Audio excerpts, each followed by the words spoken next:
چراغ یار written by you a episode 1۔ رات کا سکوت گہرا تھا اور ہوا میں ایک عجیب سی خاموشی چھائی ہوئی تھی۔ شہر کی گلیوں میں روشنی بہت کم تھی، صرف کبھی کبھار کہیں مدھم چراغ جل رہا تھا۔ ان مدھم روشنیوں کے درمیان ایک لڑکی جس کا نام زینت تھا اپنی چھوٹی سی کوٹھی کے صحن میں کھڑی تھی۔ اس کی آنکھوں میں بے چینی تھی اور ہاتھ مسلسل کانپ رہے تھے۔ زینت نے آہستہ آہستہ صحن کی جانب دیکھا۔ اس کے دل کی دھڑکن تیز تھی، جیسے کسی اندھیری حقیقت نے اس کے دل پر ہاتھ رکھا ہو۔ پچھلے کچھ دنوں سے اسے ایک نامعلوم خوف محسوس ہو رہا تھا، جیسے کوئی اس کا پیچھا کر رہا ہو۔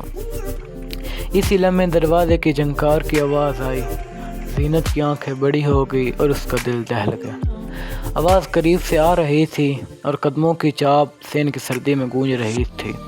زینت نے آہستہ سے چراغ کی روشنی کی طرف ہاتھ بڑھایا اور جیسے ہی چراغ جلایا، ایک پرچھائی دیوار پر پڑی جو بے حد خوفناک لگ رہی تھی۔ پرچھائی کے آگے ایک شخص کھڑا تھا جس کا چہرہ نامعلوم تھا۔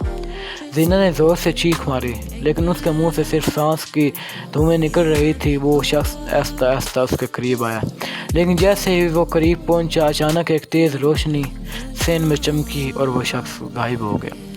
زینت کی سانسیں بے قابو ہو گئی تھی۔ وہ ذہن میں گھومتی رہی، ہر کونے کو دیکھتی رہی، لیکن کوئی نہیں تھا۔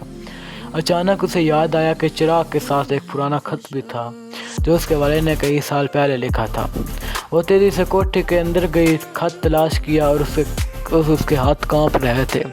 خط میں لکھا تھا، بیٹی، اگر یہ خط تمہیں ملا ہے تو سمجھو کہ خطرہ قریب ہے۔